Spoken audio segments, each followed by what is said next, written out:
देखिए, हम लोग बिजनौर में हैं, लेकिन पूरे प्रदेश में ही जगह जगह पर कहीं गुलदार का, कहीं भेड़िए का, कहीं पे छुट्टा पशुओं का आतंक जो है वो लगातार जारी है। इस आतंक से कहीं किसानों की फसलों का नुकसान हो रहा है और एक आतंक जो बाढ़ का भी है।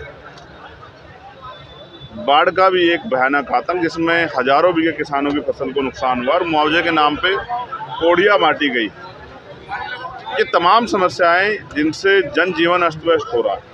हमारे बिजनौर जिले में 100 से ज़्यादा 130 से ज़्यादा गांव गुलदार के हमलों से प्रभावित हैं। पिछले कई सालों में लगभग 50 लोगों की जान जो है गुलदार के हमले में गई, सैकड़ों लोग घायल हुए। अभी पिछले बीते 10-15 दिनों में 3 लोगों की जान गुलदार ने ली, जिनमें 2 बच्चे, तो एक बच्चा 8 साल का है, एक बच्चा 9 साल का, एक महिला है जिनकी जान कल ही गई। शासन प्रशासन की गैर जिम्मेदारी के कारण, सरकार के निकम्मेपन के कारण लोगों की जान जा रही है और कोई सुनने वाला नहीं। चारों तरफ हाहाकार मचा है। जिस क्षेत्र में हम लोग हैं ये किसानी बाहुल्य क्षेत्र है। किसान खेत पे नहीं जा पा रहा है, किसान की फसल बर्बाद हो रही है, कोई पूछने वाला नहीं है। 5 लाख रुपए का मुआवजा मिलता है, परिवार का कमाने वाला चला जाता है, पूरा परिवार बेबस हो जाता है।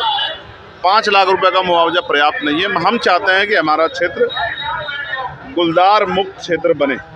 इसके लिए हमने विभिन्न प्रयास किए। मैं खुद जो है केंद्रीय मंत्री से मिला, उन्होंने मुझे आश्वासन दिया कि वो विजिट करेंगे। मैंने एक लेटर उनको दिया था, उन्होंने वाइल्ड लाइफ इंस्टीट्यूट देहरादून को वो लेटर दिया। उसके बाद यहाँ एक टीम आई, लेकिन फिर सब लोग सो जाते। जैसे मैं बार बार आवाज़ उठाता हूँ, मैंने पार्लियामेंट में भी इस विषय को उठाया, मुझे आश्वासन मिला कि इस पर काम होगा, लेकिन फिर भी लगातार लोगों की जान जा रही है। अब मैं समझता हूँ कि अब इस पर चुप्पी रखना, उन हत्या में बराबर का दोषी, जो हत्या गुलदार द्वारा की जा रही है, उनमें बराबर का दोषी बनना है। अब इस पर चुप्पी खतरनाक है, इसलिए आज हम लोग आंदोलन कर रहे हैं। और रात में जो गुलदार बाहुल्य क्षेत्र जहाँ गुलदार दिखाई दे रहा हमला कर रहा है, उसी क्षेत्र में जाके हम लोग टेंट लगा कर रहेंगे। हमारा जीवन भी आम आदमी के जीवन से ज़्यादा महत्वपूर्ण नहीं। जब हम अपने लोगों के, जिन लोगों के लिए हम लोग लड़ रहे हैं, उनकी रक्षा नहीं कर पा रहे हैं, तो हम क्या करेंगे। हालांकि जिम्मेदारी शासन प्रशासन की है, पुलिस की है, एडमिनिस्ट्रेशन की है, ये फॉरेस्ट की जो हमारे टीम है, DFO हैं और जो अधिकारी उनकी टीम, उनका काम है। लेकिन संवेदनाएं खत्म हो गई अधिकारियों, कोई जाके नहीं झांकता है, कोई पूछना नहीं चाहता, कोई जानना नहीं चाहता कि ये हमले कैसे होंगे। गुलजार वहाँ से पकड़ते हैं, बरेली से आतंकखोर गुलदार पकड़े, इधर छोड़ दिए। जो गुलदार पकड़े गए, 134 गुलदार पकड़े गए हैं, कहाँ हैं? कहीं रखे गए हैं, कहीं नहीं रखे गए, वापस छोड़ दिए गए हैं। वो दोबारा पिंजरे में भी नहीं आते, और वो क्योंकि पुकार हो गए, वो लोगों का खून उनके मुंह लग गया है, वो आदमखोर हो गए, इसलिए वो जाके ज़मीन पे जाके फिर से जो है लोगों के जीवन से खिलवाड़ करते हैं।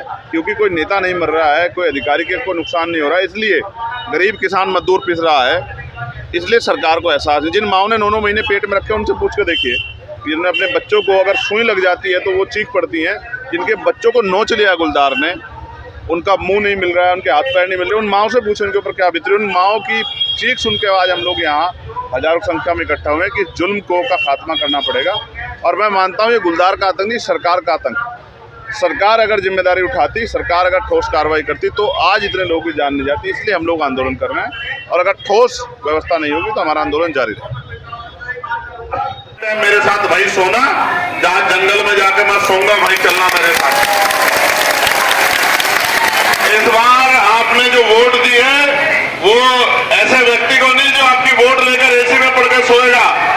मैं यहाँ से कह रहा हूँ कि उसी जंगल में जाके आज हम लोग ठहरेंगे जिस जंगल में गुलदार का आतंक है। आज गुलदार से मुकाबला होगा, मेरी बात को आप याद रखें। और इन अधिकारी कर्मचारियों को भी, इन हमारे सम्मानित अधिकारी कर्मचारियों को भी वहीं लेके चलेंगे अपने साथ। इनको भी वहां रखेंगे। जब किसानों की जान मायने रखती है, जब गरीबों की जान मायने रखती है, मजदूरों की जान मायने रखती है, तो इनकी और हमारी जान भी तो वही जान है ना भाई। भारत का संविधान तो सबको बराबर करता है ना, चाहे सांसद हो, विधायक हो, जिला पंचायत सदस्य हो, CDO हो, DM हो, SDM हो, SSP हो, SP हो, CO हो, SHO, सबको बराबर कहता है ना। तो फिर उनकी जानों में भेदभाव नहीं होना चाहिए। क्या तो आज गुलदार हमें भी नुकसान पहुंचाएगा, वरना यहाँ के प्रशासन सरकार को सख्त रवैये में। मैं आपको बताऊंगा मैंने क्या क्या किया। पहले मैं एक बार डीएफओ को सुन लूं, फिर मैं आपको बताऊंगा कि समस्या निपटने के हमने कितने प्रयास किए, लेकिन अब पानी सर से ऊपर गुजर गया। आप चुप रहे तो आने वाले जितने लोगों की जान जाएगी उसमें हम भी बराबर के दोषी होंगे। हम नहीं चाहते दोष अपने ऊपर, हम अपनी जिम्मेदारी को अदा कर रहे हैं। हमारे हाथ में होता आज ही जमीन जो है आज अलॉट होती और वो व्यवस्थित होती और उसी में आज से तारबाड़ होती और जितने गुलदार पकड़े जाते वो सारे गुलदार वहां रखे जाते। उससे बाहर अगर गुलदार जाता तो बाहर नहीं जाता, ऊपर जाता सीधा। इस बात की व्यवस्था जो है सुनिश्चित होती।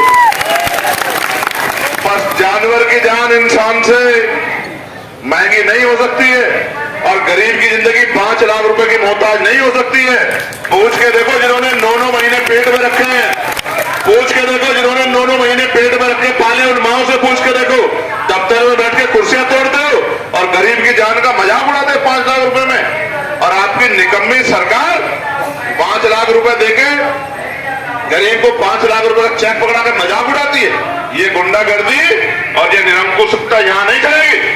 इस निरंकुशता का स्थान होगा, ये कुर्सियों पर बैठ कर नहीं क्षेत्र में जाके काम होगा, ऐसे नहीं बनेगी बात।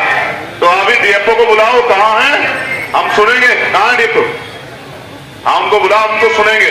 लेकिन मेरी अपने साथियों से भी मांग है, मैं ये नहीं कहता धूप में बैठ जाओ, गर्मी है मैं समझता हूं, छांव में बैठ जाओ, लेकिन खड़े मत रहो, खड़े मत रहो। मेरा आग्रह है आपसे, आप छांव में बैठ जाओ, धूप में मत रहो, कई कोने में जाके बैठ जाओ, लेकिन बैठ जाओ।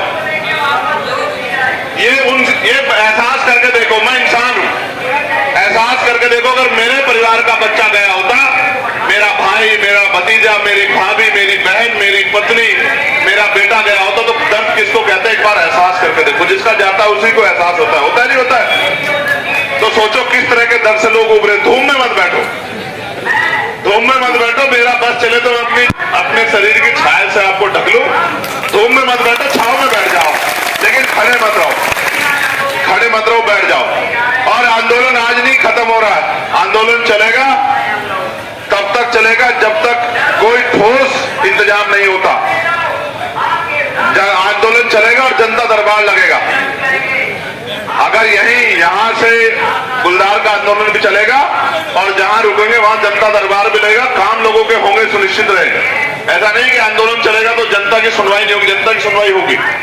लेकिन आज पहला दिन गुलदार का, आज गुलदार की सुनवाई कर दें, फिर शाम के टाइम से जनता की सुनवाई करेंगे और नहीं होगा तो फिर कल से अधिकारियों की सुनवाई करेंगे। मेरी बात को आप याद रखना, इसमें कोई कोताही नहीं। लेकिन आपसे आग्रह कि शांति से अभी टिके। बताओ उन परिवारों को न्याय मिलना चाहिए नहीं मिलना चाहिए? आगे गुलदार को किसी की जान लेने की छूट नहीं मिलनी चाहिए, नहीं मिलनी चाहिए, बताइए नहीं मिलनी चाहिए ना? तो फिर बैठ जाओ। जो नीला पटका पहन के ये किसान हमारे साथी आ गए, आप छांव में चले जाओ। वैसे हम प्रार्थना करेंगे एक बार कुदरत से कि ठंडा हो जाए मौसम, गर्मी में किसी को पसीना ना आए, हम तो सभी के लिए सोचते हैं।